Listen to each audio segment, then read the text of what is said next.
No bandwagons roll with me. No fair weathers roll with me. No real fans only. Real fans only.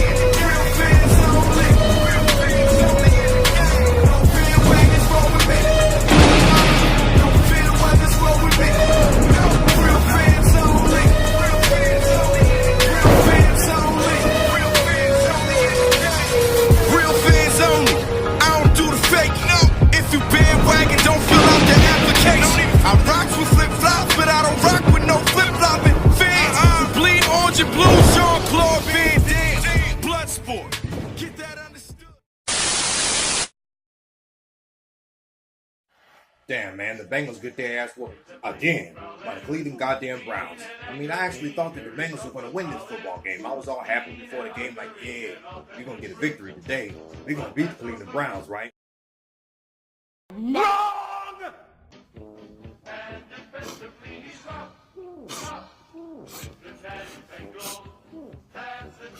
Well, guys, it happened. The Browns beat the Bengals. Bad, by a lot of points.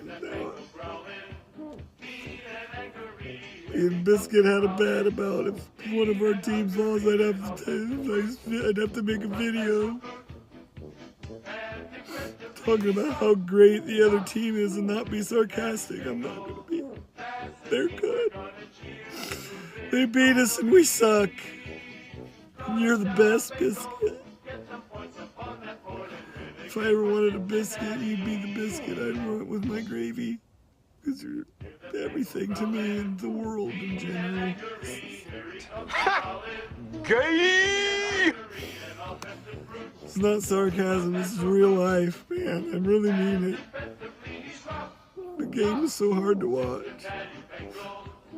Baker's throwing touchdowns every 5 seconds to everybody but our team. And Andy gets hurt. Hurts his thumb, his poor thumb. It's his throwing thumb.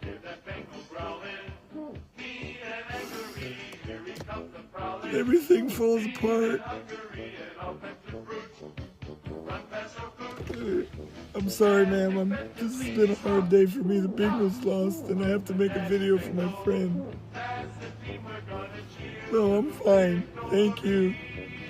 I'll be okay. Thank you, ma'am. She's a nice lady. So yeah, you're great, dude.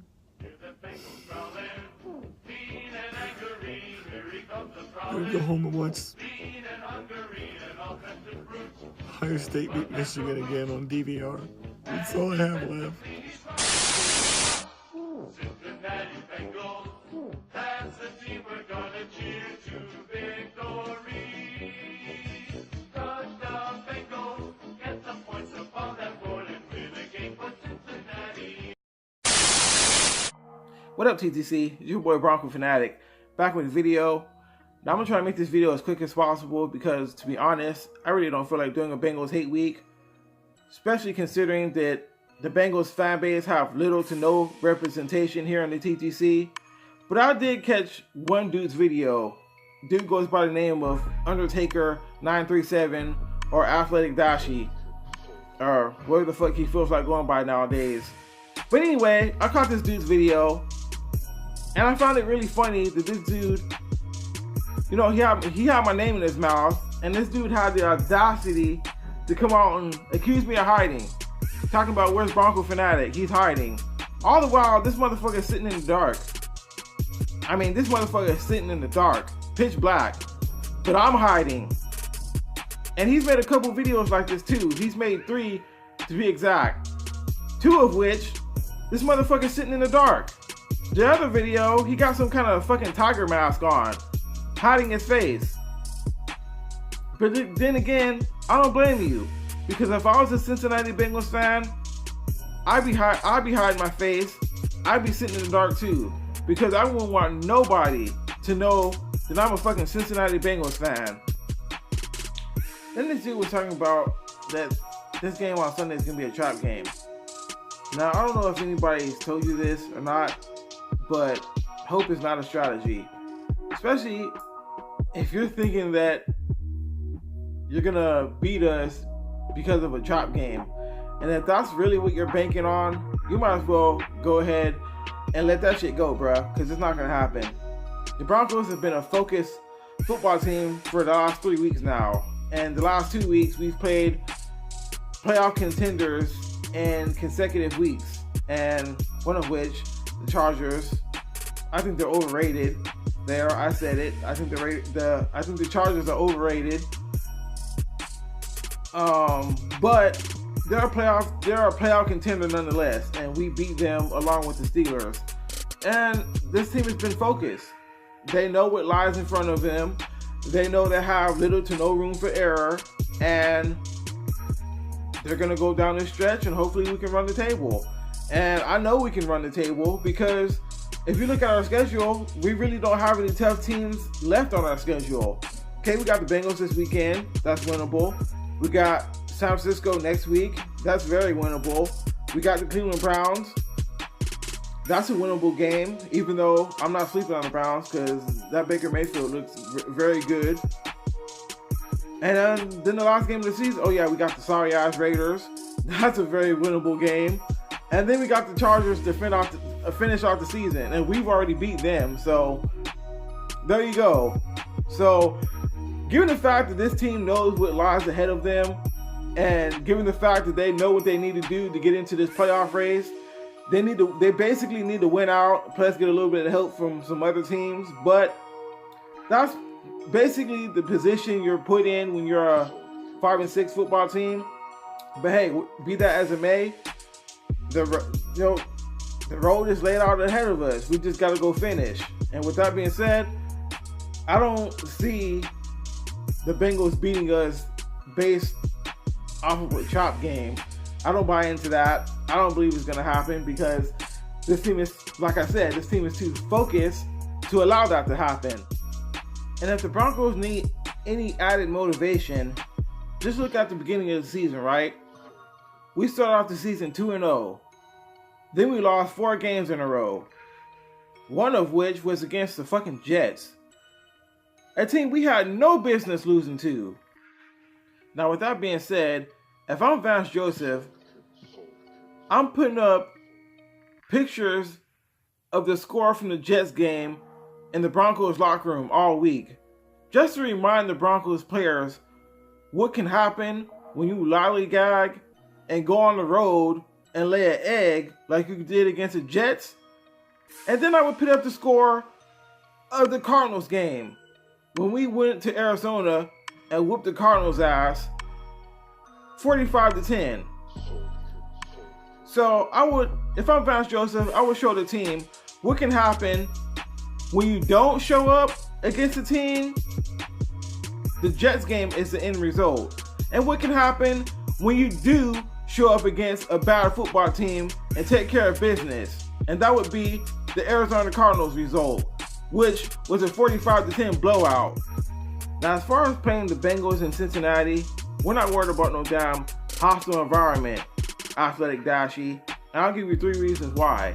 1, the Cleveland Browns went up there and whooped your ass 35-20. And at one point in that game, they're winning 28-0. Then on top of that, the last 3 home games, you've given up on an average of 36 points a game. And let's be honest, bruh. Your fans are probably selling their tickets right now. Now, getting to this game on Sunday, your defense is trash. Period, point blank. You're not going to stop Philip Lindsay. You guys are fucking trash at stop and run. And I haven't seen anything from your defense that would lend me to believe that you're going to stop our run game on Sunday. I mean, your defense is just that trash. You're not stopping Philip Lindsay or Royce Freeman. I expect Emmanuel Sanders to have his usual 6 to 7 catches for 100 yards, maybe 1 or 2 touchdowns. Case Keenum, he's been steady Eddie for the most part. Don't expect anything spectacular from him, but I wouldn't be surprised if Case Keenum went off for about 302 or 3 tubs. Because the last time we played the Bengals in Cincinnati, Trevor Siemian went off for 312 and 4 touchdowns. So I wouldn't be surprised in the slightest if Case Keenum had a performance like that, because your defense is just that trash. As far as the Bengals offense, there's really nobody on their offense that really scares me. I mean, Joe Mixon does worry me a little bit. He's had a pretty good year so far, but we faced James Conner last week, and we did a pretty good job bottling him up. I think he only had like 53 yards rushing, and for the most part, I think our last 3 or 4 games we've done a good job against the run. I think on average we've only given up like 89 yards rushing a game. So feel pretty confident in our ability to stop or at least slow down Joe Mixon. Now I do understand that the Bengals are starting, I won't say a rookie quarterback, but he's a young, inexperienced quarterback. Jeff Driscoll is making a season debut on Sunday. Good luck against Von Miller and Bradley Chubb. You're going to need it. But with that being said, I anticipate the Bengals leaning heavily on the run game. I pretty much got a feeling of how the Bengals are going to approach this game. They're going to lean heavily on the run game to alleviate much of the pressure off of Jeff Driscoll. And if I know this, I know the Broncos know this. So, yeah, man. It all starts and ends with Joe Mixon. If we can stop him, we can stop the Bengals offense. Now, I know AJ Green is coming back off an injury this week. But he's coming back off an injury. I don't expect him to, hit the ground running and be Pro Bowler AJ Green. I mean, he has to shake off the rust. And plus, he's going to be covered by Chris Harris Jr., one of the better corners in the NFL. So, not too worried about AJ Green going off. They do have another wide receiver. I think his name is Josh Boyd. He wears number 83 for the Bengals. He's had a pretty good year. But, like I said, I'm pretty confident in our cover guys to limit what they can do.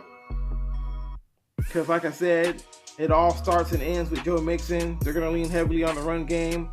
I even anticipate them mixing in some RPO, some read option, and things of that sort to keep our defense off balance. I have the Broncos winning this game by a final score of 31-17. And with that being said, that's my take for this weekend's game against the Cincinnati Bengals. And as always, it's Broncos for life. We ride together, we die together, and we never give up. I'm out. Peace. The Cincinnati Bengals organization, led by Mike Brown, does not give a damn about its fan base, about its city, about the people who support this franchise. They don't give a damn about you. They don't care. They are losing fans. People are onto them. And what do? You have a man who has been on the job for 15 years. He has never won a playoff game. He has 125 career wins. He is the worst. Yet he is second to Bill Belichick in tenured. Okay? Mike McCarthy hasn't been on the job as long as him. Sean Payton hasn't been on the job as long as him. Mike Tomlin hasn't been on the job as long as him. Nobody has been on the job as long as this man outside of Bill Belichick. Bill Belichick has 5 championships.